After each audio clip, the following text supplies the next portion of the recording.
Sam Pitroda का एक और विवादित बयान सामने आया है। इस बयान में सैम पित्रोदा ने कहा कि पूर्वी भारत में रहने वाले लोग चीनी जैसे दिखते हैं, दक्षिण भारत के लोग अफ्रीकी लगते हैं और उत्तर भारत के लोग अंग्रेजों जैसे लगते हैं, पश्चिम भारत के लोग अरब जैसे दिखाई पड़ते हैं। तो देखिए सैम पित्रोदा का ये एक और विवादित बयान।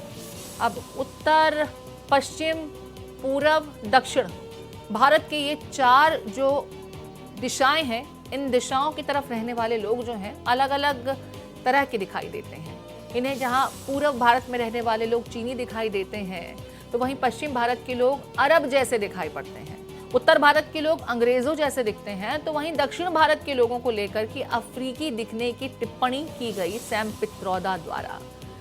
सैम पित्रोदा जो लगातार अपने विवादित बयानों को लेकर के सुर्खियों में इन दिनों बने हुए हैं, एक बार फिर इस तरह की उन्होंने टिप्पणी की है और इसी को लेकर के बीजेपी की प्रेस कॉन्फ्रेंस हो रही है। सीधे आपको ले चलते हैं।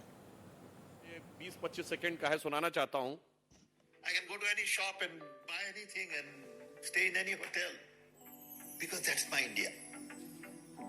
Okay, so that idea of India, which is rooted in democracy, freedom, liberty, fraternity, is being challenged by Ram Temple and Ram Navami and Prime Minister going to temple all the time and talking. मतलब वो महोदय ये कह रहे हैं कि भारत की विविधता और लोकतंत्र राम मंदिर, राम नवमी और प्रधानमंत्री जी के मंदिर जाने से चैलेंज हो रही है। मैं पुनः कहना चाहूंगा कि विदेशी मानसिकता के इन सलाहकारों से ओतप्रोत लोग उस विचार को समझ ही नहीं सकते। माननीय प्रधानमंत्री जी ने कहा है कि भारत दुनिया की सबसे बड़ी डेमोक्रेसी नहीं, India is the mother of democracy. कहां ये लोग इसमें पड़े हुए हैं कि सब बाहर वालों ने दिया है। जो सैम पित्रोदा जी का बयान है, यह भारत के उस मूल स्वरूप के प्रति अज्ञानता और अवमानना मीन्स इग्नोरेंस एंड कंटेम्प्ट दोनों को बताता है। इन्हें पता ही नहीं है कि चोल साम्राज्य में बाकायदा डेमोक्रेटिकली इलेक्टेड ग्राम सभाएं होती थी। भगवान बासवन्ना के अनुभव मंडपम 11वीं-12वीं शताब्दी में ब्रिटेन के मैग्ना कार्टा से बहुत पहले से थे। वैशाली का गणराज्य 2600 साल पहले था और वेदों के काल में सभा समिति विदत और गण बैठकर कार्य करते थे। और मैं पुनः चुनौती से कहता हूं, भाई अगर आपके दिमाग के ऊपर विदेशी पर्दा है तो हटाइए। सिर्फ भारत में प्राचीन काल में शास्त्रार्थ होता था, धर्म में भी डेमोक्रेसी थी जो दुनिया में कहीं नहीं थी। परंतु क्या बताया जाए, इनको भारत के बारे में समझ ही नहीं है। जिस संस्कृति के बारे में कह रहे हैं कि उसकी वजह से आइडिया ऑफ इंडिया और डेमोक्रेसी कमजोर हुआ, वही हमारी डेमोक्रेसी और विविधता का आधार है। इसीलिए हम दुनिया के इकलौते बड़े देश हैं which never went for invasion, because in Hinduism there is no concept of conversion. Sam Pitroda ji और कांग्रेस पार्टी समझे, और मुझे इसका जवाब चाहिए कांग्रेस पार्टी से। और वो जिस संस्कृति को, मंदिर की जिस संस्कृति के लिए ये भाषा बोल रहे हैं, मुझे इसलिए कष्ट होता है कि बाबरी ढांचे को बचाने के लिए आप अदालत तक खड़े थे, आप राम मंदिर को बदनाम करने के लिए आप 7 समुंदर पार से खड़े हुए हैं। मुझे लगता है यह बहुत आपत्तिजनक है। और वो संस्कृति यदि उन्हें न समझ में आती हो तो मैं श्रद्धेय अटल बिहारी वाजपेयी जी की कविता की वो पंक्ति दोबारा उनको बता देना चाहता हूं, जो उनकी प्रसिद्ध कविता थी, हिंदू तन मन हिंदू जीवन रग रग हिंदू मेरा परिचय।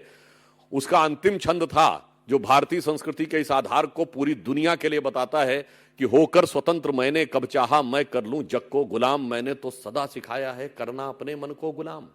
गोपाल राम के नामों पर कब मैंने अत्याचार किया, कब दुनिया को हिंदू करने घर घर में नरसंहार किया। कोई बतलाए काबुल में जाकर कितनी मस्जिद तोड़ी, भूभाग नहीं शत शत मानव के हृदय जीतने का निश्चय, हिंदू तन मन हिंदू जीवन रग रग हिंदू मेरा परिचय। ये वही हिंदू संस्कृति है जिसके लिए माननीय प्रधानमंत्री जी ने कहा जो मदर ऑफ डेमोक्रेसी है। अब इसके आगे तो और भी भयानक बातें उन्होंने कही जो आपके संज्ञान में होगा कि भारत के पूरे अस्तित्व पे सवाल। मुझे समझ में नहीं आता, वो कह रहे हैं उत्तर भारत वाले व्हाइट हैं, ये पश्चिम भारत वाले अरब हैं, तो पूरब भारत वाले चाइनीज हैं, तो दक्षिण भारत वाले अफ्रीकी हैं। मेरे भाई, मैं पूछना चाहता हूं, ये कांग्रेस का नेतृत्व तो फॉरेन ओरिजिन का क्या हो गया? आप सारे भारतीयों का ओरिजिन फॉरेन में ढूंढने लगे। मैं पुनः कह रहा हूं, कांग्रेस का विदेशी मूल का नेतृत्व आने के साथ उत्तर, दक्षिण, पूरब, पश्चिम सब जगह भारतीयों को विदेशी मूल का ढूंढने लगे। ये भारत के अस्तित्व पर, भारत की पहचान पर, और मैं कहता हूं देश के करोड़ों लोगों से, यह है आइडिया ऑफ इंडिया की लड़ाई। यह आइडिया ऑफ इंडिया क्या है? यह वही विदेशी मानसिकता है जो अंग्रेजों ने, मुगलों ने हमारे दिमाग में भरी थी। ये कहो सब बाहर से आए थे कि हिंदुस्तान तो एक सराय था। आप सबको याद होगा, हम लोगों ने बचपन में बहुत सुना था, वो शेर दूरदर्शन पे आता था, सरजमीने हिंद पर अक़वाम आलम के फिराक, काफिले बसते गए हिंदुस्तान बनता गया। ये काफिले में सराय बनाने वाले हिंदुस्तान का कॉन्सेप्ट है। हम इस कॉन्सेप्ट को कतई नहीं मानते। हम उस कॉन्सेप्ट को मानते हैं जिन्हें उन्हें न समझ में आता हो कि उत्तरम यद समुद्र से दक्षिणम च हिमाद्र भी वर्षम यद भारत नाम भारतीय यस्य संतति।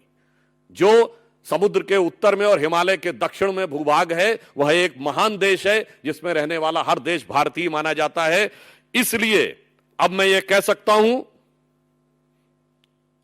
कि यह कांग्रेस की मानसिकता बहुत साफ है। भारत को अंदर से तोड़ो, उत्तर दक्षिण में तोड़ो, तमिल हिंदी में तोड़ो, अगड़े पिछड़े में तोड़ो, दलित सवर्ण में तोड़ो, उत्तर भारतीय मराठी में तोड़ो, बंगाली पंजाबी में तोड़ो, और बाहर से जोड़ो। यानी भारत को अंदर से तोड़ो और विदेश से जोड़ो, यह इनका कॉन्सेप्ट है। इसलिए मैं साफ यह कहना चाहता हूं कि अब राहुल गांधी जी के उस्ताद ने, यानी उनके गुरु ने जो उस्तादी दिखा दी है, अब मुझे नहीं लगता है शागिर्द का अब कोई ऑप्शन बचा है। और इसके साथ एक और बात साफ हो गई है,